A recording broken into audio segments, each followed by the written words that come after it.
My husband smirked and said, "My ex will be at Christmas dinner. Try not to make it awkward. Behave yourself for once." I nodded, of course, pretending his words didn't sting. What he didn't know was that I had sent out an invitation of my own. When the doorbell rang, his face drained of color, and the room fell dead silent. Try not to make it awkward. Behave yourself for once. Hudson doesn't even look up from his phone when he says it.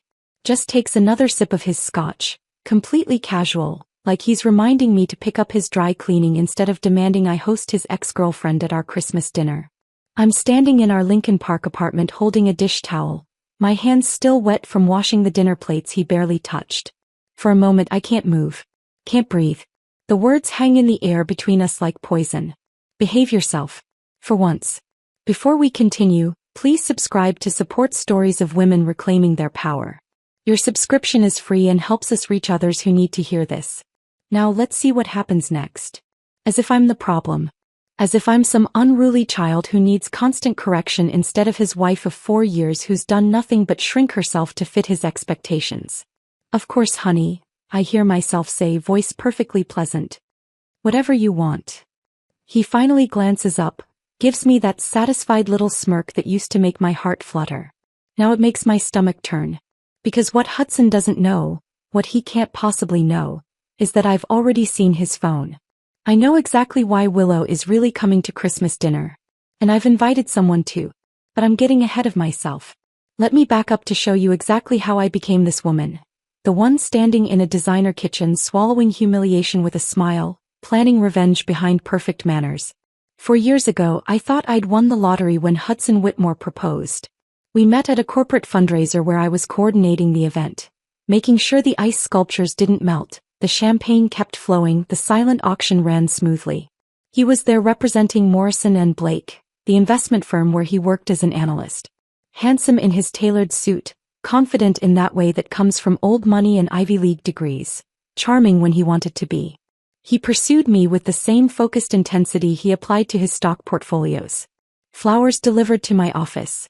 Reservations at restaurants I couldn't afford. Weekend trips to his family's lake house in Wisconsin. He made me feel special, chosen, like I was the only woman in Chicago who mattered. 6 months later he proposed.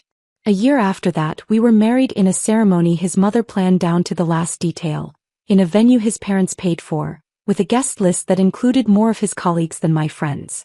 I should have noticed the pattern then. But I was young, 26 to his 31. And I mistook his control for care, his possessiveness for devotion. The changes started small. Subtle suggestions that became firm opinions that became unspoken rules. That dress is a bit much for a work dinner, don't you think? Maybe something more conservative. Your friends are nice, but they're not really our crowd. Why don't we focus on building relationships that benefit both our careers? Event planning is fine for single women, but now that you're my wife, you don't need to work. We don't need the money, and honestly, Bella, planning birthday parties isn't exactly a real career. That last one came 8 months into our marriage. I'd been promoted to senior coordinator at the boutique firm where I'd worked for 3 years. I loved my job, the creativity, the problem-solving, the satisfaction of pulling off a perfect event. But Hudson framed quitting as an upgrade, a privilege. Stay home, he said. Take care of the apartment. Be my wife. Isn't that what you want? I wanted to be a good wife. I wanted him to be proud of me. So I quit. Now 3 years later I spend my days in this beautiful apartment that feels more like a showroom than a home. Everything is in shades of gray and cream. Sophisticated, mature, expensive. Hudson's taste, not mine. I would have chosen color. Warm terracottas, deep blues, anything with life in it. But Hudson said jewel tones were dated and suburban, so we went with his aesthetic. I fill my time decorating, reorganizing, hosting dinners for Hudson's colleagues and their wives. The wives are always polite, always friendly, but there's a distance there. They talk about their careers, law, medicine, finance, and then they turn to me and ask what I do, and I have to say, I'm a homemaker, while watching something shift in their expressions. Pity maybe. Or judgment. I can never quite tell. Hudson comes home late most nights now. Working late, he says, though he never explains what deals require his attention until 9 or 10 p.m. I've learned not to ask. The one time I questioned whether he really needed to be at the office so much, he got that edge in his voice. The one that isn't quite anger but feels like a warning. Bella, I'm building our future. Do you think this lifestyle pays for itself? The apartment, the car, your credit card? Someone has to do the actual work. So I stopped asking. Instead, I became the perfect wife. I learned to have dinner ready whenever he walked through the door, learned to keep the apartment magazine perfect, learned to dress the way he preferred, learned to smile and nod during his work dinners while his colleagues' wives discussed cases and surgeries and market trends. I learned to make myself smaller. Tonight was supposed to be different. It's October 20th, not an anniversary or birthday, but I'd wanted to do something nice. I spent all afternoon preparing Hudson's favorite meal: pan-seared salmon with a lemon butter sauce, roasted asparagus with parmesan, wild rice pilaf made from scratch. I set the table with our wedding china, the set his parents gave us, white with gold trim. I lit candles, opened a bottle of wine, wore the navy dress.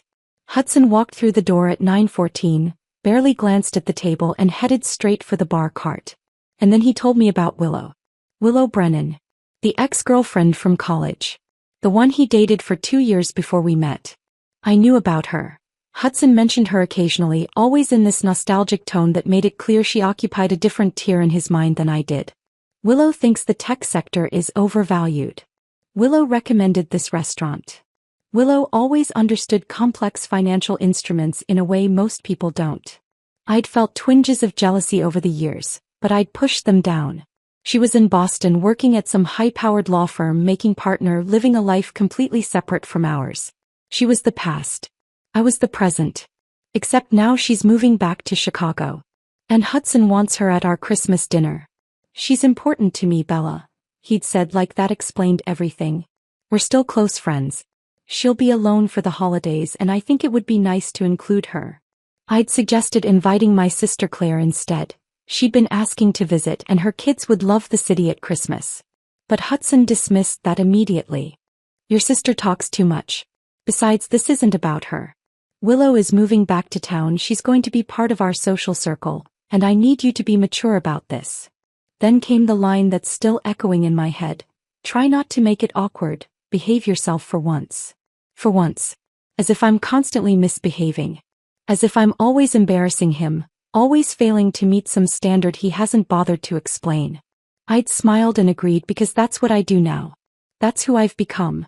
Except 2 nights ago I stopped being that woman. 2 nights ago I couldn't sleep.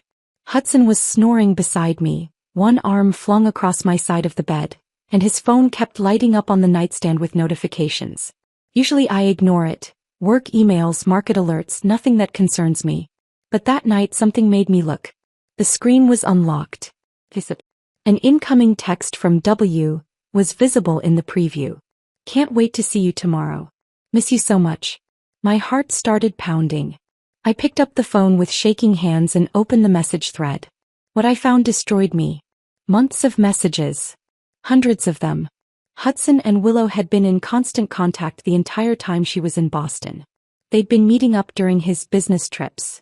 Trips I'd helped him pack for, kissed him goodbye for, welcomed him home from without a shred of suspicion. The messages weren't just friendly catch-ups between exes. They were intimate, explicit, full of longing and inside jokes and references to a shared future. Willow, I miss you. Can't wait to be in the same city again. Hudson, me too. It's been torture being apart. Just a few more weeks. Willow, does she suspect anything? Hudson, God no. Bella's too focused on throw pillows and dinner parties to notice anything. She's harmless. Harmless. That word kept appearing. Over and over, Hudson described me as harmless. Simple. Easy to manage. Easy to control. Willow, you always said she was simple. Hudson, she is. That's why I married her. Easy to manage. Easy to control. Not like you, you've always been on my level. I'd sat there in the dark, reading message after message, watching my marriage dissolve into something ugly and calculated. Hudson hadn't married me because he loved me. He'd married me because I was manageable. Because I wouldn't challenge him or compete with him or demand too much. I was the safe choice. The easy choice. The simple choice.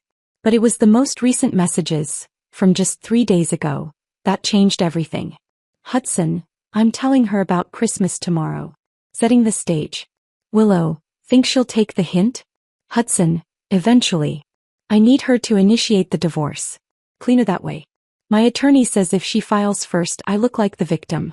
Plus, the prenup kicks in, she signed it without even reading it. He gets almost nothing. Willow, you're terrible. Hudson, I'm practical. And by New Year's she'll be gone and we can stop hiding. I'd set the phone down exactly where I found it, my hands perfectly steady. The hurt I'd felt moments before had crystallized into something else. Something colder. Something dangerous.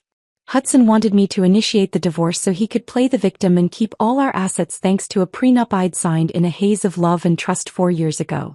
He wanted to humiliate me by forcing me to serve Christmas dinner to his mistress. He wanted me to behave myself, while he dismantled our marriage on his terms. He thought I was too simple to notice. Too harmless to fight back. He was wrong. The next morning I'd made him his favorite breakfast, Eggs Benedict with fresh hollandaise, and smiled when he barely looked up from his tablet. I'd asked about his day and laughed at his dismissive responses. I'd played the role perfectly. Because I'd already decided, if Hudson wants to play games, I'm going to change all the rules. That afternoon while he was at work, I'd dug out our prenuptial agreement from the safe in his office. I'd signed it without reading it 4 years ago, too in love and too trusting to think I'd ever need to know what it said. Now I read every word. The terms were brutal. If I filed for divorce within 5 years of marriage, I'd receive $50,000 and nothing else. No claim to the apartment, even though the down payment came from my inheritance from my grandmother. No alimony. No share of his retirement accounts or investment portfolio. I'd be left with almost nothing. But on page 17, buried in dense legal language, I found something Hudson's attorney probably hoped I'd never notice. An adultery clause. In the event of proven adultery by Hudson Whitmore, all prenuptial conditions are void, and marital assets shall be divided according to Illinois state law. Proven adultery. I'd taken photos of every page of that prenup and emailed them to myself using a secret account I'd created. Then I'd put the document back exactly as I'd found it. Hudson thinks I'm simple. He thinks I'm harmless. He's about to find out how wrong he is. Now standing here with a dish towel in my hands while Hudson scrolls through his phone, completely oblivious to the fact that I know everything, I feel something I haven't felt in years. Power. He wants Willow at Christmas dinner? Fine. She'll be here. But so will some other guests Hudson isn't expecting. And by the time dessert is served, everyone in this apartment is going to understand exactly what kind of man Hudson Whitmore really is. And exactly what kind of woman I've become. The morning after Hudson's announcement about Christmas dinner, I wake up with a clarity I haven't felt in years. He's already gone, left early for a breakfast meeting downtown, or so the note on the kitchen counter claims. I don't believe him anymore. Every word out of his mouth feels like a potential lie now, every explanation suspect. I make coffee and sit at the kitchen island with my laptop, staring at the screen while steam rises from my cup. I need help. Professional help. The kind of help that can turn my suspicions into evidence that will hold up in court. I'd spent most of last night, after Hudson finally went to bed, searching online forums, support groups for women leaving marriages, legal advice threads about prenuptial agreements and Illinois divorce law. Resources I never imagined I'd need. That's where I found the recommendation. Carmen Delgado, private investigator, former Chicago PD detective, specializes in infidelity cases. 3 different women in the forum had used her services, and all 3 had nothing but praise. She believed me when no one else did, one woman wrote. She got me the evidence I needed to protect myself. I send Carmen an email before I can talk myself out of it. Brief, to the point. I need to document my husband's affair. Can we meet? Her response comes within an hour. Wicker Park Cafe, 2 p.m. today. I'll be at the back table wearing a blue jacket. I spend the rest of the morning in a strange liminal space, going through the motions of my normal routine while my mind races ahead to the afternoon meeting. I make the bed with hospital corners the way Hudson prefers. I wipe down the already clean counters. I respond to a text from Claire asking if we're still on for our monthly lunch next week. Absolutely, I type back. Can't wait to see you. I don't tell her what's happening. Not yet. Claire has never liked Hudson. She thinks I changed after we got married, became quieter, less like myself. She's told me a dozen times I could do better. But I'm not ready to hear "I told you so," even if she's too kind to actually say it. At 1:30, I change into jeans and a sweater. Nothing that screams, meeting with a private investigator to document my husband's infidelity, and head out. Wicker Park is busy with the lunch crowd dispersing, young professionals and artists and students filling the sidewalks. The cafe is tucked into a corner building with big windows and mismatched furniture that's trying hard to look vintage.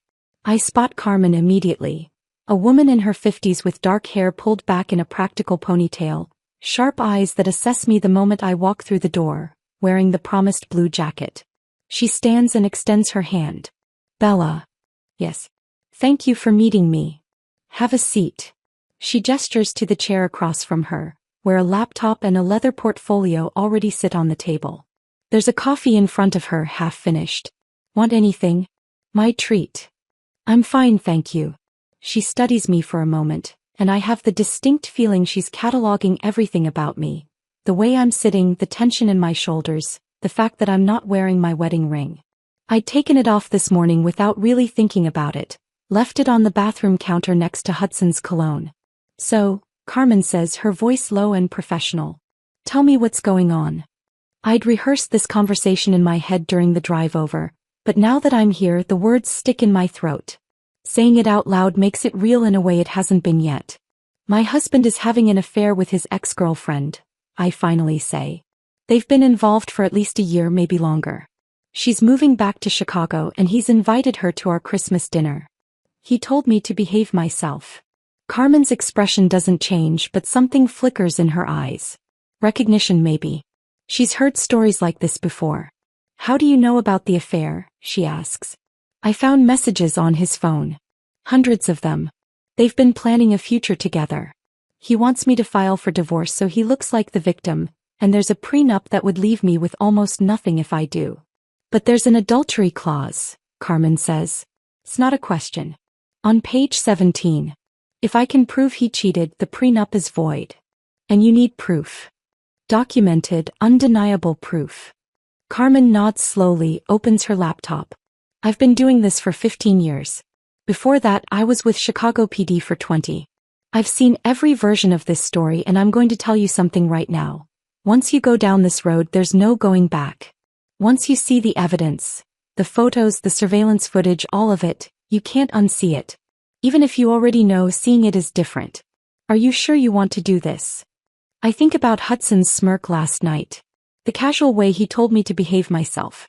The messages where he called me simple, harmless, easy to manage. I already know, I say. I just need the evidence. Carmen's expression softens slightly, not quite a smile but close. Then let's get started. She pulls up a standard contract on her laptop and walks me through the terms. Her rates are reasonable. More reasonable than I expected, actually. She explains what she'll do. Physical surveillance, digital forensics if needed, documentation of meetings and communications. She asks for details. Hudson's work schedule, his regular haunts, whether he has any security measures on his devices. I tell her everything.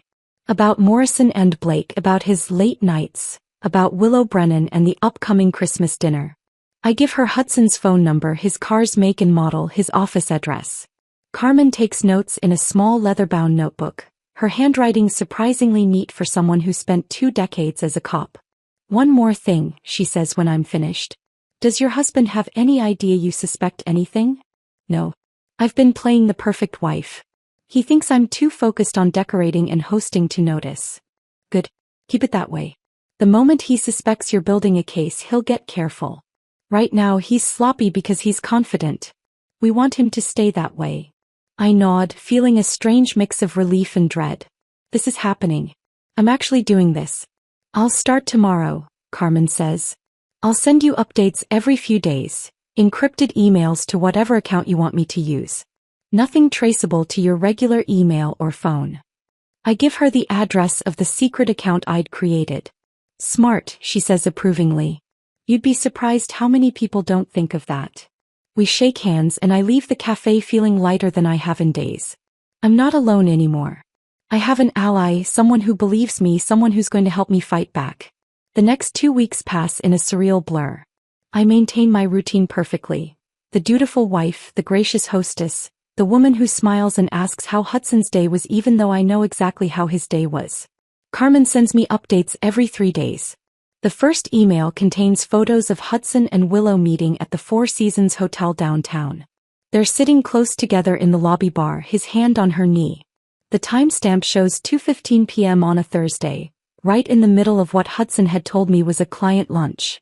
The second email has video footage. Carmen managed to follow them to a parking garage on Randolph Street, where they kissed like teenagers against Hudson's car before he drove away and she got into her own vehicle. It's grainy but clear enough. Undeniable. The third email contains financial records. Carmen has a contact who was able to pull Hudson's personal credit card statements. The Amex I'm not authorized to use. The charges tell a story.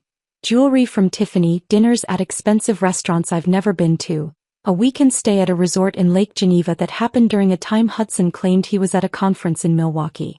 I look at the receipts and feel nothing. The hurt has been burned away, replaced by cold calculation. This is ammunition. This is leverage. This is power. But Carmen's fourth email is what changes everything. Call me, it says. Found something you need to know about. I wait until Hudson leaves for work, then dial her number. Willow Brennan works at Morrison & Blake, Carmen says without preamble. Same firm as your husband. She started 3 months ago. My stomach drops. They're colleagues. More than that. He's up for partner. And Bella, there's something else. Carmen pauses. I've been following her too just to get a fuller picture. She's seeing someone else besides your husband. What? Richard Morrison. Founding partner at Morrison & Blake. Married 3 kids. I've got photos of them together at Alinea last week at the Peninsula Hotel 2 weeks before that. She's playing them both. I sink into a chair, my mind racing. Willow isn't just Hudson's mistress. She's juggling multiple affairs, using both men to advance her career. I did some digging into her phone records, Carmen continues. Her security is weak, uses the same password for everything, doesn't have two-factor authentication. I managed to pull some text messages between her and Morrison. Want me to send them to you? Yes. The texts arrive 10 minutes later and they're damning. Willow calls Hudson desperate and clingy. She tells Richard that Hudson is a convenient distraction, while she waits for Richard to leave his wife. She's playing them against each other and neither man has any idea. I sit there staring at the messages and something clicks into place in my mind. A plan. Not just exposing Hudson's affair but exposing everything. All of Willow's lies, all of her manipulation. Bringing everyone together in one room and watching her carefully constructed house of cards collapse. I call Carmen back. How would you feel about helping me with something unconventional? There's a pause, then a low chuckle. Honey, I live for unconventional. What did you have in mind? I need to contact Richard Morrison. Anonymously. I need to tell him what his girlfriend is really doing. You want to invite him to this Christmas dinner of yours. Exactly. Along with his wife. She deserves to know too. That's bold, Carmen says. Also potentially brilliant. You'd need ironclad evidence though. He won't believe you without proof. Can you get me screenshots of those texts? Anything else you found? I can do better than that. I'll compile a full dossier. Photos, receipts, timeline of their affair. Everything. You send it to Morrison, let him verify it himself, and then you invite him to witness the whole thing firsthand. Can you help me write the email? Make sure it's untraceable? Absolutely. Let's set up another meeting. This is going to take some planning. After we hang up, I walk to the window and look out at Lincoln Park below. Families are walking dogs, couples are jogging. The city is going about its business completely unaware that my life is about to implode and rebuild itself into something new. Hudson thinks I'm harmless. He thinks Christmas dinner will be the beginning of the end of our marriage, with me quietly retreating and filing for divorce like the obedient wife I've been trained to be. He's wrong. Christmas dinner is going to be the end, all right. But not the ending he's expecting. I meet Carmen again 3 days later at a different location. A quiet library in Logan Square where we can work without being overheard. She's already there when I arrive, sitting at a corner table with her laptop open and a stack of printed documents beside her. I've got everything organized, she says quietly as I sit down. Photos, credit card statements, phone records, timeline of meetings. It's airtight. She slides a folder across the table. I open it and see my marriage documented in brutal detail. Hudson and Willow at hotels, restaurants, in his car. Dates and timestamps on every image. Financial records showing exactly how much he spent on her while telling me we need to be careful with money. This is for Morrison, Carmen says, tapping another folder. Similar evidence, but focused on his relationship with Willow. I pulled text messages she sent to him. The ones where she talks about Hudson being a distraction, where she calls your husband desperate and clingy. I stare at the evidence and feel that cold determination solidify further. This is real. This is happening. Now we need to figure out how to contact Richard Morrison, Carmen says. You can't use your regular email. He'll trace it back to you and the whole plan falls apart. I know. That's why I set up a Proton Mail account. I pull out my phone and show her. Completely anonymous. Can't be traced. Carmen looks impressed. You've been doing your homework. I've had a lot of sleepless nights. We spend the next hour crafting the email together. Carmen's experience as a detective shows. She knows exactly how to word things to be convincing without being threatening, how to present information that will make Morrison take it seriously. The final version reads, Mr. Morrison, you don't know me but I know you. More importantly, I know Willow Brennan, the attorney at your firm who's currently up for partner. I'm writing because I believe you deserve to know the truth about the woman you've been seeing. Willow is currently in a relationship with another man at your firm, Hudson Whitmore, a senior investment analyst. They've been carrying on an affair for over a year, and she's planning to spend Christmas with him and his wife. I have evidence, photos, messages, hotel receipts. If you'd like proof of what I'm telling you, respond to this email. You seem like a successful man with a lot to lose. Willow Brennan is playing both of you and I thought you should know before she does any more damage. Concerned friend. It's good, Carmen says, reading it over my shoulder. Not too emotional, not accusatory. Just facts. He'll respond. How can you be sure? Because men like Richard Morrison can't resist a mystery. And because his ego won't let him ignore the possibility that he's being played. She closes her laptop. When do you want to send it? I think about Hudson's announcement about Willow confirming she'll be at Christmas dinner. Tonight. After Hudson goes to bed. Carmen nods. Once you send this, there's no taking it back. You're committing to this plan. I know. That evening, Hudson comes home around 8, earlier than usual. He's in a good mood, whistling as he hangs up his coat. It takes everything in me not to react, not to let my mask slip. Good day. I ask, stirring the pasta sauce I've been making. Great day. Close to big deal. Morrison was impressed. He comes up behind me, kisses the top of my head. A gesture that would have made me happy a month ago. Now it makes my skin crawl. Is that carbonara? Your favorite. You're the best, Bella. He pours himself wine, actually pours me a glass too. I was thinking, we should go shopping this weekend for Christmas. Get something nice for Willow. What do you think, maybe a scarf? Something tasteful? I grip the wooden spoon tighter. He wants me to help him buy a gift for his mistress. That sounds lovely, I hear myself say. A cashmere scarf maybe. Very elegant. Perfect. See, this is why I knew you'd be mature about her coming to dinner. You're always so gracious. We eat dinner and Hudson actually talks to me about work, about the deal he closed, about his plans for next year. It's almost like old times, except now I know it's all performance. He's buttering me up, making sure I stay compliant, making sure I don't object to Willow's presence at Christmas. I smile and nod and ask the right questions, and inside I'm counting the hours until he falls asleep. At 11:30 he finally heads to bed. I wait another 30 minutes, listening to his breathing even out into the familiar pattern of sleep. Then I take my laptop to the bathroom, close the door and sit on the edge of the tub. My hands are shaking as I open the Proton Mail account and paste in the email Carmen and I wrote. I attach a selection of the evidence. Enough to be convincing, not so much that it's overwhelming. My finger hovers over the send button. This is it. The point of no return. Once I send this email, I'm setting events in motion that I can't control. Richard Morrison could ignore it, could tell Willow, could do any number of things that would ruin my plan. But I think of Hudson's smirk.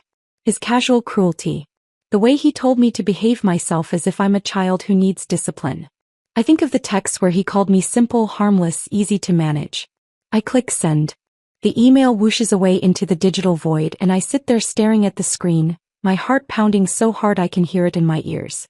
I close the laptop and go back to bed, sliding carefully under the covers so I don't wake Hudson. He doesn't stir, doesn't even shift in his sleep. I lie there in the dark, wide awake, wondering if I've just made a terrible mistake.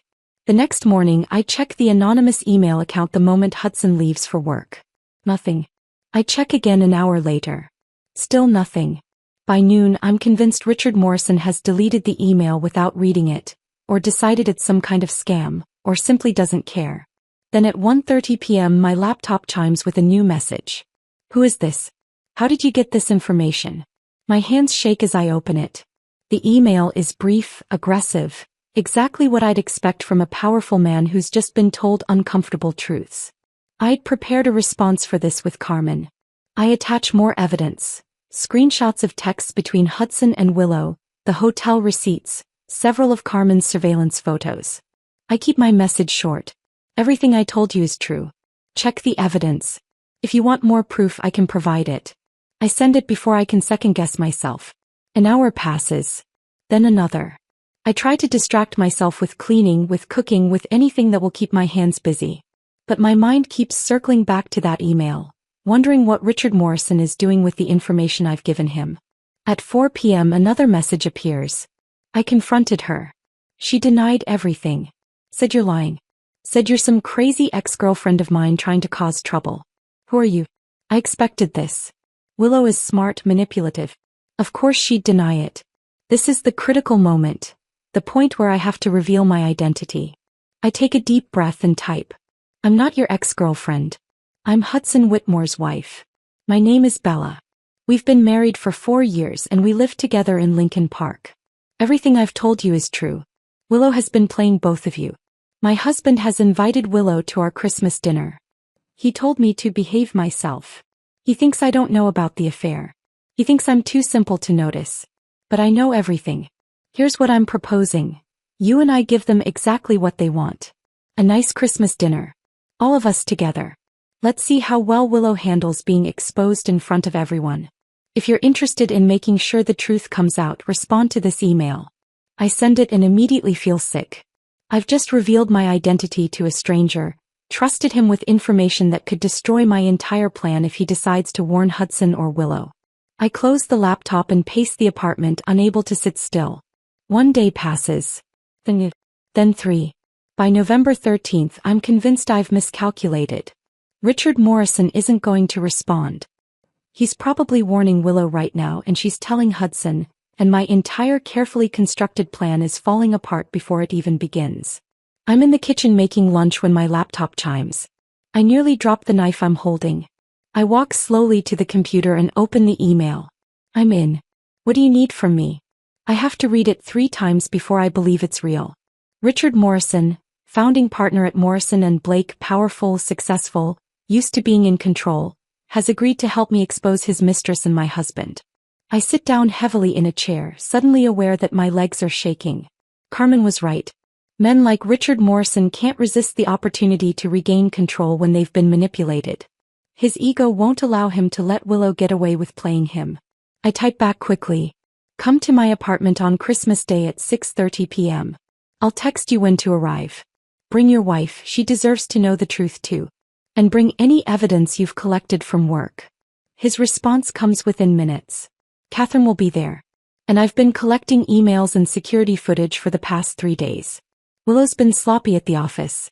She won't have a career left when this is over. I close the laptop and sit there in my kitchen, surrounded by the trappings of my carefully curated life, and feel something shift inside me. I'm not alone anymore. I have allies. I have a plan. And in 6 weeks, Hudson and Willow are going to understand exactly what happens when you underestimate the simple, harmless wife. Over the next 6 weeks, Richard Morrison and I exchange dozens of encrypted emails, coordinating every detail of what will happen on Christmas Day. The correspondence is businesslike, clinical almost, 2 people who've been wronged working together to ensure their betrayers face consequences. Richard sends me evidence he's been collecting at work. Security footage of Willow entering his office after hours, time-stamped at 11 p.m. on a Tuesday when the building should have been empty. Email exchanges where she discusses strategy sessions, that clearly have nothing to do with legal work. He's building a case to have her dismissed from Morrison and Blake, and he's doing it with the same ruthless efficiency that made him a founding partner. Catherine knows everything now, he writes in early December. She wants to be there when it happens. She deserves to see Willow's face when the truth comes out. I write back, the more witnesses the better. Meanwhile, I maintain my performance at home with Hudson. It's gotten easier, strangely, the acting. Maybe because I know there's an end date now. Christmas Day. 6:30 p.m. Everything after that will be different. Hudson mentions Willow constantly. Willow thinks we should diversify our portfolio. Willow recommended this wine. Each mention used to feel like a small cut. Now it just feels like confirmation that I'm doing the right thing. In mid-December, my sister Claire calls. Are you still doing Christmas at your place? She asks. The kids are so excited to see the city lights. Actually, I say carefully, I was wondering if you could come alone this year. Just you. I know that's weird, but... Bella, what's going on? You've sounded strange for weeks. I choose my words carefully. I can't explain yet. But I need you there. And Claire? Bring your phone. You're going to want to record this. There's a long pause. Record what? Trust me. Just be there by 5:30. And whatever happens, don't try to stop it. You're scaring me. Don't be scared. I'm finally doing something for myself. After we hang up, I sit with that statement. I'm finally doing something for myself. 4 years of marriage, and this is the first time I've prioritized my own needs over Hudson's comfort. The week before Christmas, Hudson actually takes me shopping for Willow's gift. We go to a boutique on Michigan Avenue, and he picks out an expensive cashmere scarf in dove gray. What do you think? He asks, holding it up. Classy enough? I'm standing in a designer store helping my husband pick out a gift for his mistress, and he doesn't see anything wrong with this picture. It's perfect, I say. She'll love it. He beams at me. See? This is why I knew you'd handle this maturely. You're not like other women. You don't get jealous or insecure. You're confident in our relationship. I want to laugh. Or scream. Instead, I smile and suggest we get it gift wrapped. Christmas Eve, Hudson stays up late wrapping presents. I watch from the bedroom doorway as he carefully folds paper around the scarf, ties it with an elaborate bow. He's humming, actually humming, while preparing a gift for the woman he's been sleeping with behind my wife's back. I should feel hurt. Instead, I feel nothing. The hurt has been replaced by cold anticipation. That night, I barely sleep. I lie beside Hudson, staring at the ceiling, running through every detail of tomorrow. At some point around 3 a.m., doubt creeps in. What if this backfires? What if exposing Hudson publicly makes me look vindictive instead of justified? What if Richard Morrison changes his mind? But then I remember the prenup. The adultery clause on page 17. The fact that if I don't do this, if I just quietly file for divorce, Hudson gets everything and I'm left with $50,000 and the label of failed wife. Oh, this is the only way. I wake at 5 a.m., adrenaline already coursing through my system. Hudson is still asleep, snoring softly, completely at peace. I slip out of bed and pad to the kitchen. The apartment is dark, silent. Through the floor-to-ceiling windows, I can see Chicago beginning to wake up. Early morning joggers in the park, the first hints of dawn lightening the sky. I turn on the kitchen lights and begin cooking. Prime rib, the expensive cut I ordered from the butcher a week ago. I season it with salt, pepper, fresh rosemary, and garlic, then slide it into the oven. The smell begins to fill the apartment immediately, rich and savory. Potatoes next. I peel them by hand, cut them into chunks, boil them until they're soft. Mash them with butter, cream, more garlic. My hands move automatically, muscle memory from years of cooking meals Hudson barely acknowledged. Brussels sprouts. Bacon. Balsamic glaze. Fresh rolls from the bakery on Armitage. I'd picked them up yesterday and stored them carefully. Everything has to be perfect. This is the last meal I'll cook as Hudson's wife. The last time I'll play this role. As I work, I run through the timeline obsessively. Willow arrives at 6. We'll eat, make small talk, pretend everything is normal. At 6:25, I'll excuse myself to check on dessert. I'll pull out my phone and text Richard and Catherine Morrison. Now. They'll be waiting in the building lobby with Carmen, who'll be filming everything. They'll take the elevator up. I'll open the door. And then everything explodes. By noon, the prime rib is resting, the sides are prepared, and I'm setting the table. Our wedding china. The plates with gold trim that Hudson's mother selected, that I've always found too formal, too cold. Today they're perfect. Crystal wine glasses catching the winter light. Silver candlesticks I've polished until I can see my reflection in them. 7 place settings. Hudson wanders in around 2, hair still messy from sleep, wearing the cashmere robe I gave him last Christmas. He's holding his phone, scrolling through something, work emails probably or messages from Willow. 7 places? He frowns at the table. Who else is coming? My heart skips, but I keep my voice casual. Oh, just Claire. I know you said not to invite her, but it's Christmas. I thought you'd understand. He sighs, annoyed but not suspicious. Fine. Whatever. Just tell her to keep the personal questions to a minimum. I don't want her interrogating Willow about work or making things awkward. Of course, I say smoothly. I'll make sure everything goes smoothly. He doesn't ask about the other 2 place settings.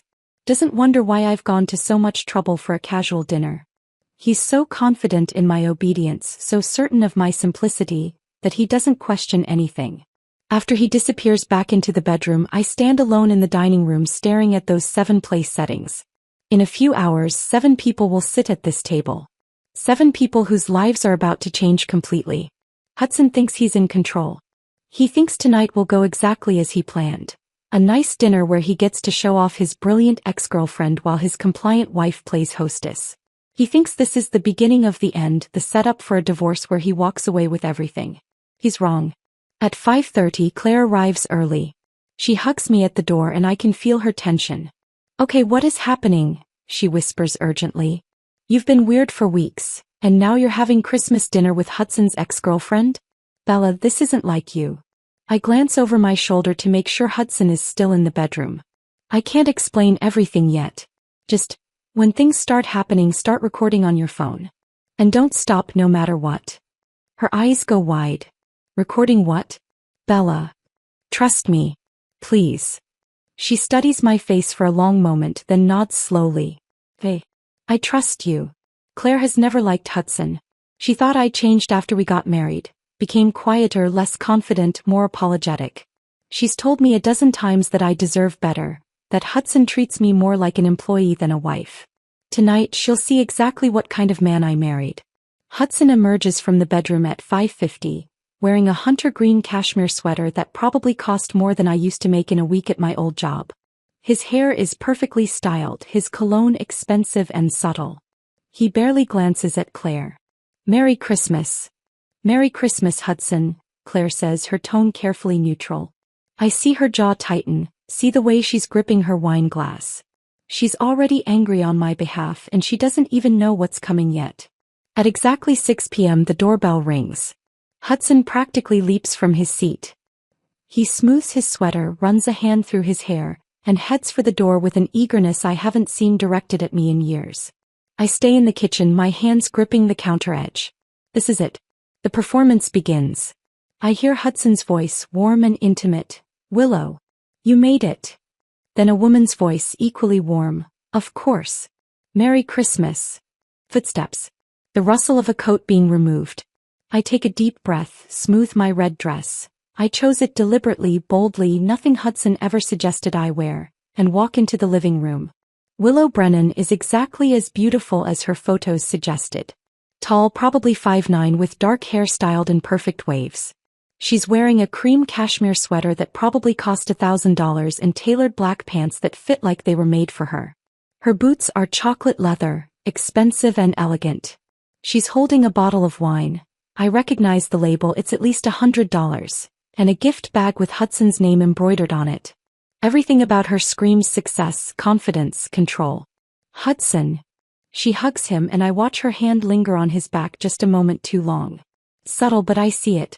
Claire sees it too. I catch her expression out of the corner of my eye, and she looks ready to throw her wine glass. Willow turns to me and her smile is warm but assessing. You must be Bella. Thank you so much for having me in your beautiful home. Up close I can see the calculation behind her warmth. She's trying to figure me out, determine if I'm a threat. Her eyes sweep over me quickly, cataloging my dress, my posture, looking for signs of suspicion or jealousy. She finds none. I've practiced this too well. Of course, I say, taking her coat. Hudson's told me so much about you. It's wonderful to finally meet you properly. The pleasure is mine. He hands me the wine. I hope you like Burgundy. I'm sure it's perfect. I hang her coat in the closet, and when I turn back, Hudson and Willow are already deep in conversation about something work-related. Claire is watching them with barely concealed disgust. Shall we sit down to dinner? I suggest brightly. Everyone moves to the table. Hudson pulls out Willow's chair, a gesture he hasn't done for me in at least 2 years. She sits gracefully, smoothing her hands over the tablecloth, admiring the place settings. Everything looks absolutely beautiful, Bella, she says. You've outdone yourself. Thank you. I wanted tonight to be special. And I mean it. This will be a night none of us ever forget. I start serving dinner, moving between the kitchen and dining room with the practiced efficiency of someone who's hosted dozens of these meals. Prime rib sliced perfectly, plated with the mashed potatoes and Brussels sprouts. Everything arranged just so. Willow accepts her plate with an appreciative smile. This looks incredible, Bella. You're so talented in the kitchen. The condescension is subtle but unmistakable. So talented in the kitchen. As if that's the height of my abilities. As if cooking is the only valuable thing I can offer. Thank you, I say smoothly. I've had a lot of practice. Hudson is already cutting into his prime rib, not bothering to wait for everyone to be served. Willow watches him with amusement, an inside joke I'm not part of. Claire is silent, her fork poised over her plate, her eyes moving between Hudson and Willow like she's watching a tennis match. So Bella, Willow says, taking a sip of wine. Hudson mentioned you used to work in event planning? There it is. The opening salvo. She knows exactly what she's doing. I did, I say, sitting down in my own seat. Before we got married. Oh, how fun. Her enthusiasm is theatrical. What kind of events? Like children's birthday parties, corporate mixers, that sort of thing. Hudson actually laughs. A short, dismissive sound that makes my hand tighten around my wine glass. Claire's fork clatters against her plate. She coordinated major corporate events, Claire says sharply. Product launches, fundraisers. She was senior coordinator at one of the best boutique firms in Chicago. Willow's smile doesn't waver. How impressive. But you gave it up when you got married. Hudson and I decided it made more sense for me to focus on our home. I say, the lie smooth after years of practice. Of course, Willow says, but there's something in her tone, pity mixed with superiority. Not everyone is built for high-pressure careers. Some people are more suited to domestic life. The table goes quiet. Even Hudson seems to recognize that was too far because he clears his throat and changes the subject. Willow's about to make partner at Morrison & Blake, he announces like a proud parent. Youngest woman in the firm's history. How wonderful, I say. You must have worked very hard for that. I have, Willow agrees. She leans forward slightly and her hand brushes Hudson's arm. It's brief, casual, but I see it. Claire sees it too, her jaw tightens. The legal field is so competitive, Willow continues. You have to be willing to do whatever it takes to succeed. Long hours, difficult cases, navigating complex office politics. She pauses meaningfully. Not everyone has the fortitude for it. She's talking about me. Comparing her accomplished, high-powered career to my domestic existence, and finding me lacking. Hudson is nodding along, completely oblivious to how insulting this conversation is. Or maybe he's not oblivious. Maybe he agrees with every word. I imagine office politics can be quite complex, I say carefully. Especially at a firm like Morrison & Blake. So many powerful personalities in one place. Oh, you have no idea, Willow says, warming to the topic. The partners alone, they're brilliant but difficult. You have to know how to manage them, how to get them on your side. He's talking about Richard Morrison. About manipulating him. She's so confident, so certain that I'm too simple to pick up on the subtext. And how do you manage that? I ask. Getting powerful men on your side? For the first time, something flickers in Willow's expression. Uncertainty, maybe. Like she's wondering if there was a double meaning in my question. But it passes quickly. Strategy, she says smoothly. Knowing what they need, anticipating their concerns, making yourself indispensable. Hudson is watching her with open admiration. Willow's always been brilliant at reading people, he says. She can walk into any room and understand the power dynamics immediately. That must be useful, Claire says, her voice tight. Being able to manipulate situations to your advantage. Willow's smile sharpens. I prefer to think of it as strategic thinking. It's how you get ahead in competitive fields. The conversation continues like this. Willow dominating, Hudson fawning, Claire getting progressively angrier, and me maintaining my mask of pleasant hospitality while checking the clock on the wall. 6:10. 15 minutes. Willow launches into a story about a recent case, some complex corporate litigation that she navigated brilliantly. She name-drops partners at the firm, mentions 7-figure settlements, talks about her plans for expanding her practice once she makes partner. Hudson hangs on every word.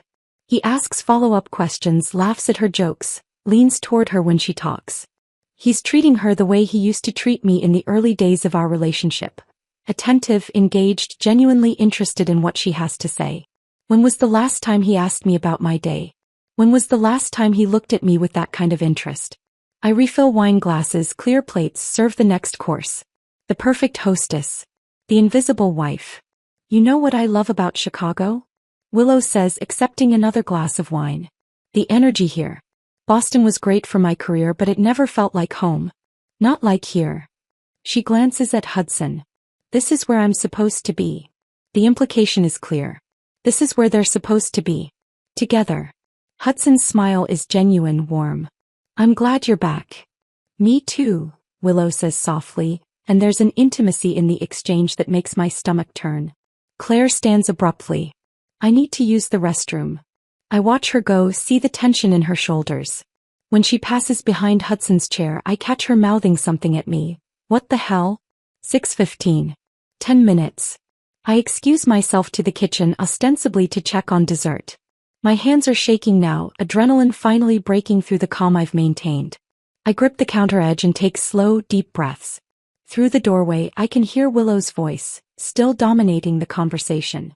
She's talking about a trip she and Hudson took to Michigan during college, some weekend at someone's lake house. Remember that ridiculous canoe race? She's saying. You were so competitive, you insisted we had to win. We did win, Hudson says. We cheated, Willow laughs.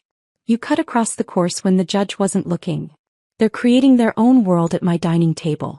Reminiscing about shared history, inside jokes, memories I'm not part of. Claiming territory. Claire appears beside me in the kitchen. Bella, I swear to God if you don't tell me what's happening right now. 6:25, I whisper, checking my phone. Watch what happens at 6:25.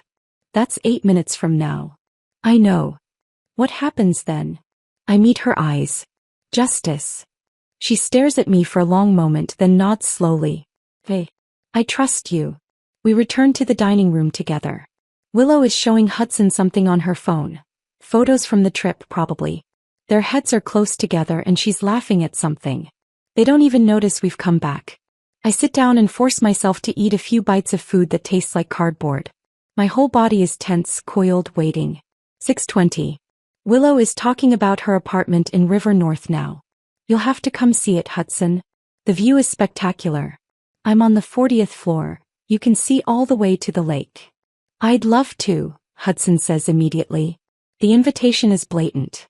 She's inviting my husband to her apartment in front of me without a shred of shame. Because she thinks I don't matter. She thinks I'm too simple, too passive, too well-trained to object. 6:22. You know what? Willow says, leaning back in her chair with her wine glass. This has been lovely, Bella. Really? Hudson was right, you're very gracious. Gracious. That's the word Hudson used to describe me. Gracious. Accommodating. Easy to manage. 6:23. I stand up. Before dessert, I have a surprise. Hudson looks up, mildly curious. A surprise. Yes. I walk toward the door, my heart hammering against my ribs. You said we should make this Christmas special and I took that to heart. I invited a few more guests. Willow's eyes narrow. Just slightly, but I catch it. She's smart enough to sense danger even if she can't identify the source yet. I thought Willow might enjoy seeing some familiar faces. I continue. Willow's wine glass pauses halfway to her lips. 6:24. I pull out my phone, thumb hovering over the prepared message to Richard Morrison. Hudson is frowning now. What do you mean, more guests? I press send. You'll see in just a moment. The apartment is silent. Claire has her phone out already recording. Her expression is alert, focused. 30 seconds pass. 45. Then the doorbell rings. The sound cuts through the dining room like a gunshot. Hudson glances at the door, then at me, confusion flickering across his face. Who is that? Your surprise, I say, and I can hear the edge in my own voice now. The mask is starting to crack. I walk to the door and open it. Richard Morrison stands in the hallway, tall and imposing in a charcoal wool coat. His expression is pure fury, barely contained, jaw tight, eyes cold. Behind him is a woman in her 50s with silver blonde hair and ice blue eyes. Catherine Morrison. She's wearing an elegant black dress and a diamond necklace that probably costs more than my car. Hello, Richard says, his voice dangerously quiet. Thank you for the invitation, Mrs. Whitmore. I step aside to let them in. The moment Willow sees Richard, all the color drains from her face. Her wine glass slips in her hand and red wine splashes onto the white tablecloth, a spreading stain like blood. Richard, she whispers. What are you doing here? Hudson is on his feet, his chair crashing backward. What the hell is going on? Bella, who are these people?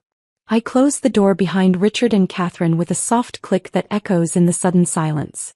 Sit down, Hudson, I say calmly. We're just getting started. Catherine Morrison removes her coat with deliberate slowness, draping it over the back of one of the empty chairs. She moves like someone who's already decided how this evening will end and is now simply going through the necessary steps to get there.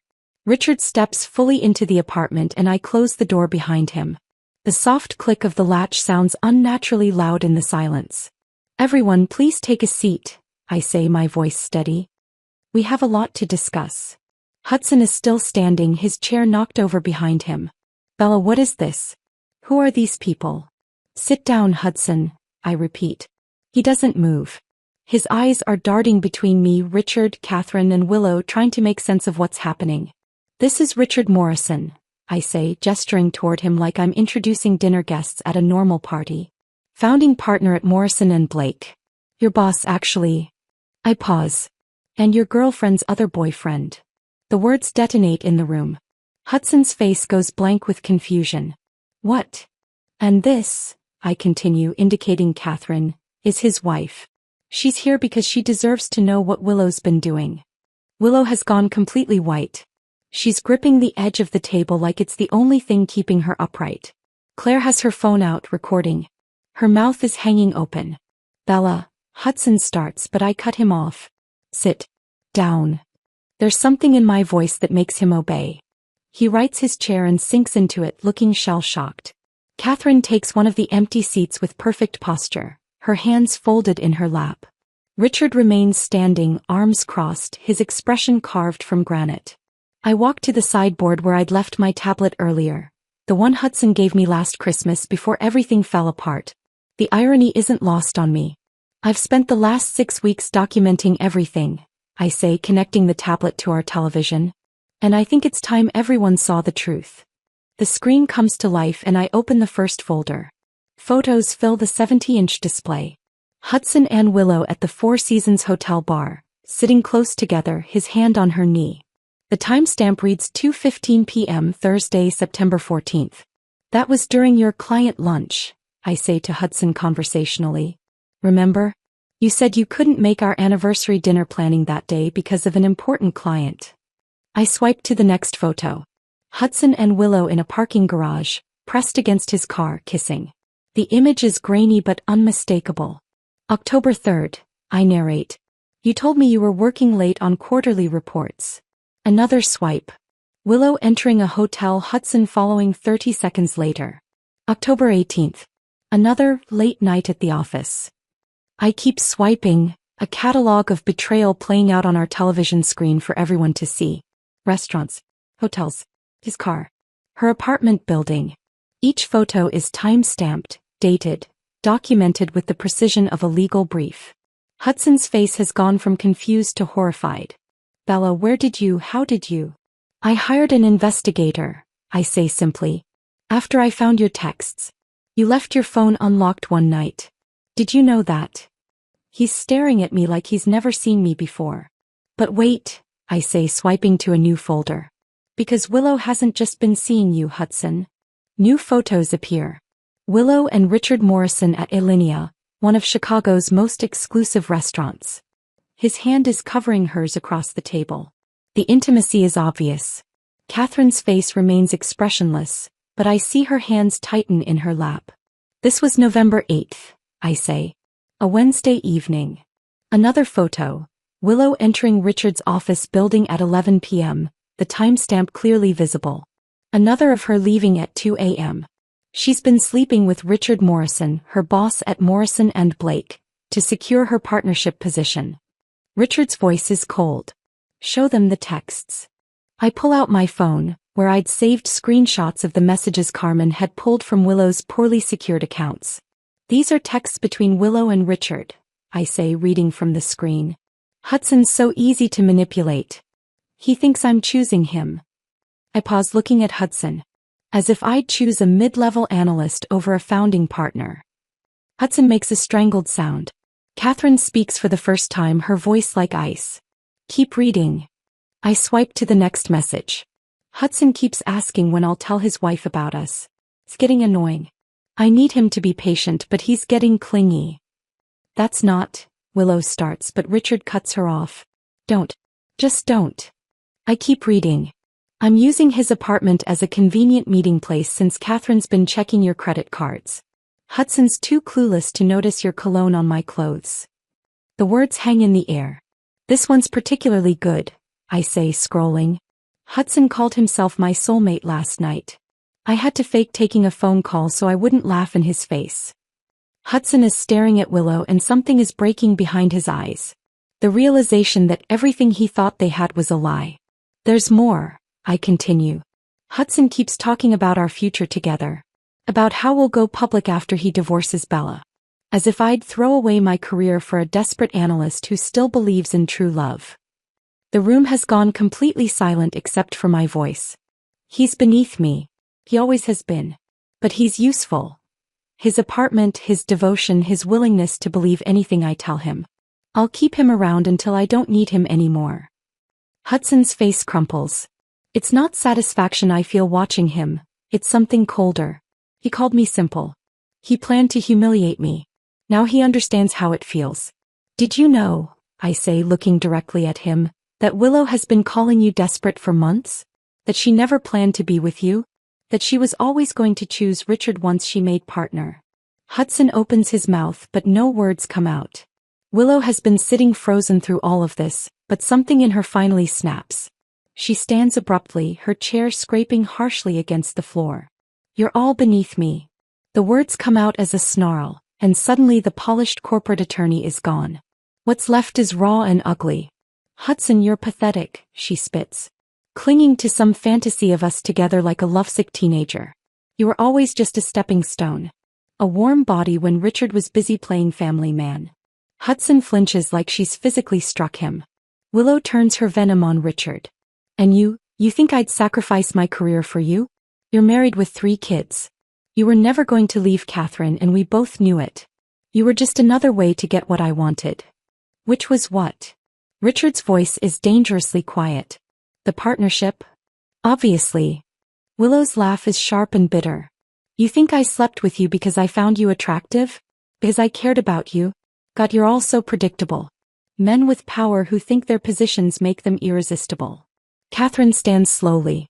You won't have a career after tonight. I'm calling every partner at Morrison and Blake. You'll be blacklisted from every major firm in Chicago. You think I'm afraid of you? Willow turns on her, but there's desperation creeping into her voice now. I'll land on my feet. I always do. Not this time, Richard says. I've already documented everything. The emails you sent from your work account. The security footage of you in my office after hours. The firm's morality clause is very clear about relationships that compromise professional integrity. Willow's mask is completely shattered now. You're all just jealous. Jealous that I'm smarter, more ambitious, more willing to do what it takes to succeed. Hudson, you were easy to manipulate because you're weak. Richard, you were easy because you're arrogant. And Bella, she turns to me with pure contempt. You were easy because you're simple. There it is. That word again. Was I? I ask quietly. Because it seems to me that the simple wife just orchestrated this entire evening. I documented everything. I hired an investigator. I found your other victim and convinced him to help me. I planned this dinner down to the minute. Does that seem simple to you, Willow? She doesn't have an answer. I walk to the Christmas tree and pull out the decorative box I'd hidden there this morning. Inside are the documents Victoria Pierce prepared for me last week. Hudson, I say, returning to the table. Remember that prenup I signed 4 years ago? His eyes focus on me, red-rimmed but attentive. The one where I get almost nothing if I file for divorce within 5 years? The one your lawyer designed specifically to trap me. I open the box and pull out the papers. It has an adultery clause. Page 17. If I can prove you committed adultery, the entire prenup is void. I set the papers in front of him. These are divorce papers. My attorney will file them Monday morning at 9 a.m. And thanks to the evidence I've collected, months of text messages, dozens of photographs, hotel receipts, financial records, and testimony from a former Chicago PD detective, the prenup doesn't protect you anymore. Hudson stares at the documents like they're written in a foreign language. I get half of everything, I continue. The apartment that was purchased with my inheritance. Your 401k. Your investment portfolio. Your savings. All of it divided according to Illinois law. I gesture to the doorway where Carmen has been standing with her camera, documenting everything. Carmen Delgado. Former detective, now private investigator. She's witnessed everything tonight. Filmed everything. It's all evidence. Hudson looks up at me and I see the moment he really understands what's happened. You planned this, he says slowly. All of this. You invited them. You exposed us. You've been playing me this whole time. You told me to behave myself, I say softly. So I did. I behaved perfectly. I smiled and cooked and hosted your work dinners and played the obedient wife while I documented every lie you told me. I leaned down so I'm eye level with him. You called me simple. Easy to manage. Easy to control. You planned to humiliate me by making me serve dinner to your mistress. You wanted me to file for divorce so you could play the victim and keep everything. My voice is steady cold. So yes, Hudson. I planned this. Every single detail. Because you underestimated me. And that was your biggest mistake. Hudson sits motionless at the table, the divorce papers still clutched in his hands. His eyes are unfocused, staring at nothing. For a moment no one moves. No one speaks. Then Willow breaks. She grabs her coat from the closet with shaking hands, doesn't bother putting it on, just clutches it to her chest and runs for the door. Her expensive heels click frantically against the hardwood, sharp, panicked sounds that echo through the apartment. The door slams behind her and we hear her stumbling down the hallway toward the elevator. Richard Morrison stands slowly, his movements controlled but his face carved from stone. Catherine, he says quietly. We should go. But Catherine doesn't move immediately. She stands and walks over to me, her posture perfect despite everything that's just happened. Up close I can see the fine lines around her eyes, the tension in her jaw. This is a woman who's been through pain but refuses to break in public. Thank you, she says, her voice low enough that only I can hear. Thank you for telling me the truth. For giving me the evidence I needed. I'm sorry you had to find out this way, I say. She shakes her head slightly. Don't be. If you hadn't done this, I might never have known. We have 3 children. I needed to understand what kind of woman was trying to destroy my family. She pauses. And what kind of man I'm married to. She glances back at Richard and something cold passes across her face. You're stronger than you look, she tells me. Don't forget that. Then she walks to the door and Richard follows. As they leave, I hear Catherine's voice in the hallway, sharp and cutting. Don't you dare try to explain this away. Richard's response is too quiet to make out, but Catherine's isn't. 23 years of marriage and this is what you do? We'll discuss this at home. With my attorney present. The elevator dings. Their voices fade. Claire is still standing by the table, her phone in her hand. The recording finally stopped. She looks at Hudson, then at me, clearly uncertain whether to stay or give us privacy. Claire, I say quietly. Can you give us a minute? She nods and moves to the living room, Far enough away to give us space but close enough to intervene if needed. Hudson finally looks up at me. His eyes are red and he looks years older than he did an hour ago. "Where do I go?" he asks and his voice breaks on the words. "Bella, where do I go?" Sounds like a child. Lost. Helpless. Part of me, a small part I'm not proud of, wants to comfort him. 4 years of conditioning don't disappear in one night. 4 years of putting his needs first, of smoothing over his problems, of being the solution instead of adding to his stress. But I push that impulse down. "I don't care where you go," I say. "This apartment is mine. You have until Monday to collect your things. After that, I'm changing the locks." "Bella, please." "No." My voice is firm. "You made your choices. You called me simple. You told Willow I was easy to manage. You planned to humiliate me by making me serve dinner to your mistress in my own home. I never meant." "It doesn't matter what you meant. It matters what you did." I take a breath. "You have 2 days to pack your essentials. Anything you leave behind will be donated or thrown away." He stands slowly like every movement cost him something. He picks up his coat from where he'd draped it over his chair hours ago, back when he thought this would be a pleasant dinner. At the door he turns back one more time. "I'm sorry," he whispers. "For everything. I know that doesn't fix anything but I am sorry." "Sorry isn't enough," I say. The door closes behind him with a soft click that feels unnaturally loud in the silence. I stand there frozen staring at that closed door. The apartment is completely quiet except for the hum of the refrigerator and the distant sound of traffic from the street below. Claire appears at my side. "Bella." And that's when I break. My legs give out and I sink into the nearest chair. The sobs come from somewhere deep inside me, somewhere I've been keeping locked away for weeks. They're ugly, gasping, full-body sobs that make my chest ache and my throat burn. Claire drops to her knees beside me and pulls me into her arms. "I've got you. I've got you, sis. Let it out." I cry for the marriage I thought I had. For the man I thought Hudson was. For the 4 years I spent making myself smaller, believing that was what love looked like. I cry for the woman I was when I met him, confident, employed, independent, and the woman I became, small, compliant, invisible. Carmen moves quietly through the apartment, giving us space. I hear her packing up her equipment, see her taking photos of the wrecked dinner table. Evidence for my legal file. She's professional, efficient, letting me fall apart without making me feel observed. Why doesn't this feel better? I ask Claire through my tears. I won. I exposed them. I'm keeping everything. So why do I feel like this? Claire smooths my hair back from my face the way our mother used to when we were children. Because you loved him. Because you believed in your marriage. Revenge doesn't erase that pain. It just proves you were strong enough to fight back. I don't feel strong. I feel destroyed. You're both. You can be both. She holds me tighter. You just burned down your whole life, Bella. It's okay to grieve what you lost even if losing it was necessary. Carmen approaches quietly. I'm going to head out. I'll have the full report to your attorney by tomorrow afternoon. If you need anything at all, call me. Day or night. I manage to nod to thank her. She squeezes my shoulder once, then leaves. Claire stays with me until nearly midnight.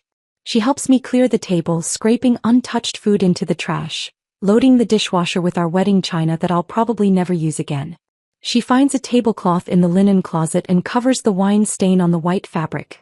We'll deal with it later, she says. Come stay with me, Claire offers. You shouldn't be alone tonight. But I shake my head. I need to be here. I need to, I don't know, process. Are you sure? I'm sure. She hugs me tight at the door.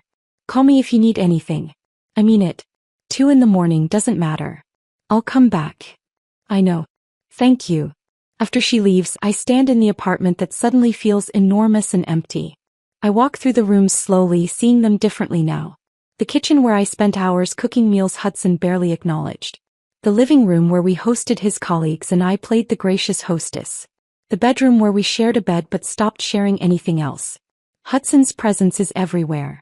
His clothes in the closet, expensive suits, cashmere sweaters, everything perfectly organized. His toiletries in the bathroom lined up by height on his side of the counter. His laptop on the desk in what used to be the guest room but became his office. I start gathering his things. Not packing them carefully, just pulling clothes from hangers and piling them by the door. I want them gone. Want every trace of him removed from my space. But some things I can't remove as easily. The photos on the walls. Our wedding day, both of us smiling like we believed in forever. A weekend trip to Door County during our first year of marriage. Hudson's arm around me at his company's holiday party. Both of us dressed up, looking like the perfect couple. Was any of it real? Or was I playing a role in his life even then? I take down the wedding photo and turn it face down on the sideboard. I can't look at it right now. The couch we bought together is still here. We'd spent an entire Saturday going to furniture stores, arguing good-naturedly about leather versus fabric, finally compromising on this gray upholstered sectional that neither of us loved but both could tolerate. That was what our marriage became, I realize. Compromises where I gave up what I wanted and accepted what he could tolerate. I pour myself a glass of wine, the expensive bottle Willow brought ironically, and stand at the floor-to-ceiling windows that overlook Lincoln Park. The city spreads out below me, glittering and indifferent. Somewhere out there, Hudson is figuring out where he's going to sleep tonight. Willow is probably already trying to control the narrative, calling friends, spinning the story to make herself the victim. Richard and Catherine Morrison are having a conversation that might end their marriage or somehow save it. And I'm here in this apartment that's finally mine, feeling hollow despite my victory. I've won.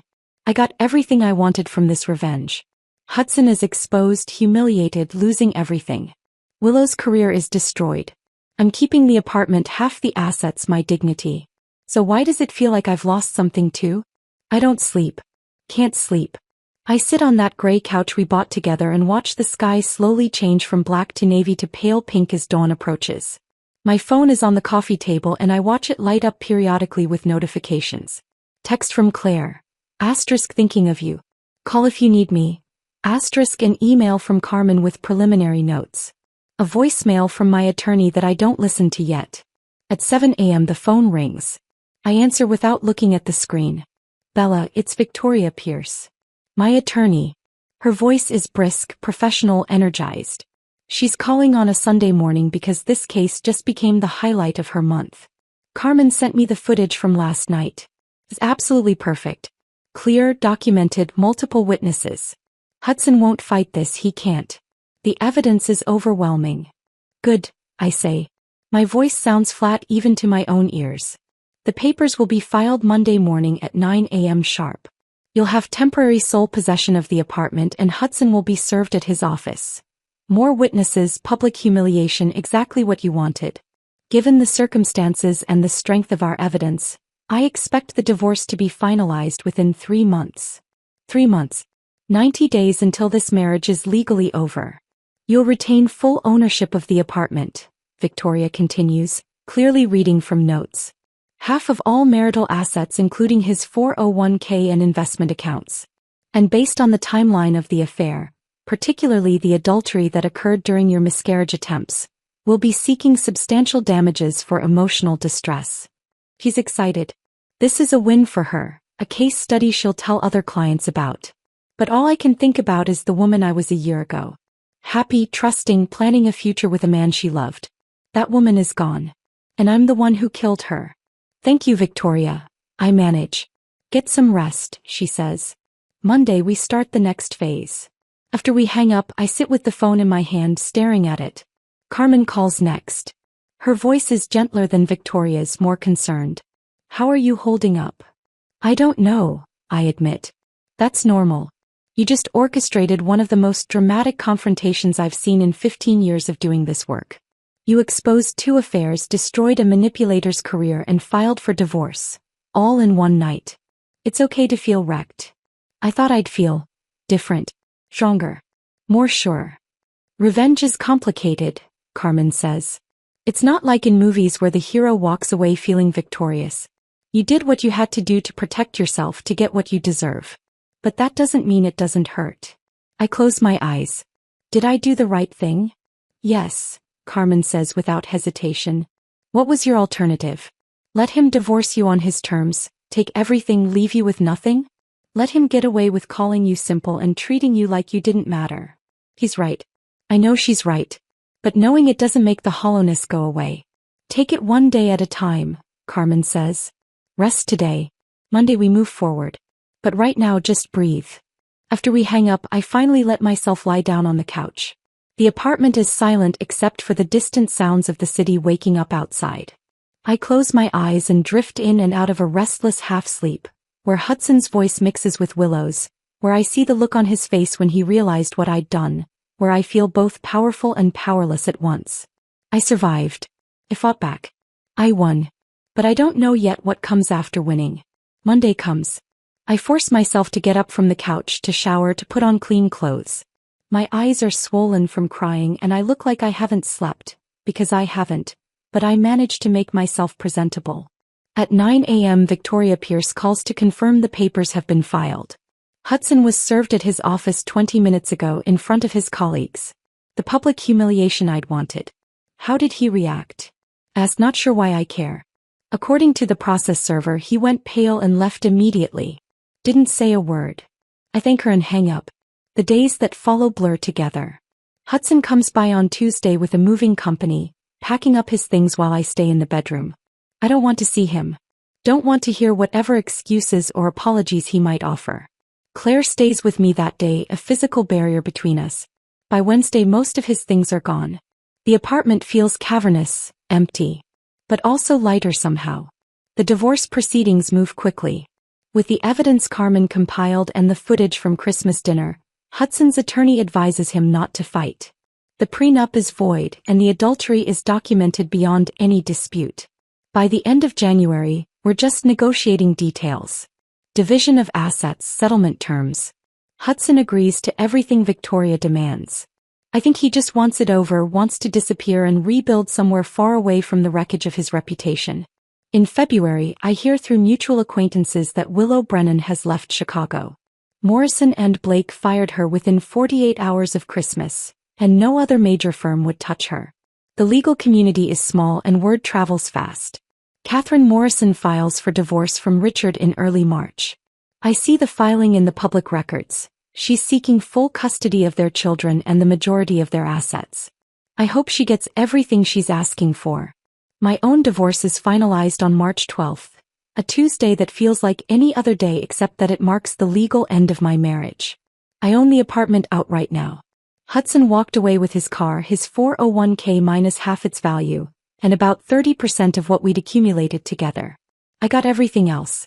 And slowly, so slowly I barely notice it happening, I start to rebuild. The first thing I do is redecorate. I can't stand looking at the gray and cream color scheme Hudson insisted on, the furniture that matches his aesthetic instead of mine. The art he chose because it was investment quality, rather than because it moved him. I paint the living room a deep, warm blue.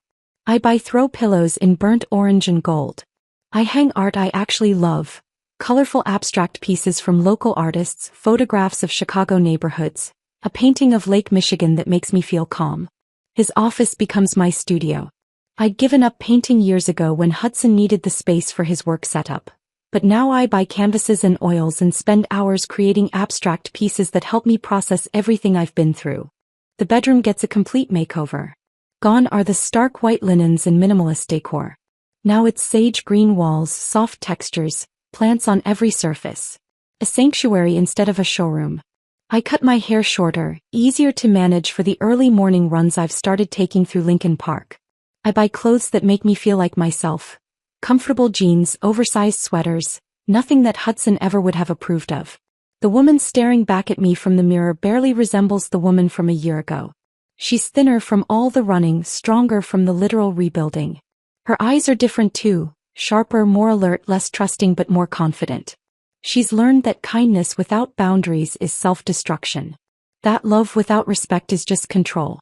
That sometimes you have to burn everything down to build something better. In late March, something unexpected happens. I get an email through the support forum where I'd found Carmen all those months ago. A woman named Jennifer is reaching out. She found my story somewhere in the threads and she's going through something similar. Her husband is gaslighting her, belittling her, and she just found evidence of an affair. I read what you did, she writes. How you gathered evidence and fought back. I don't know if I can do the same, but I wanted to reach out. Just to know I'm not alone.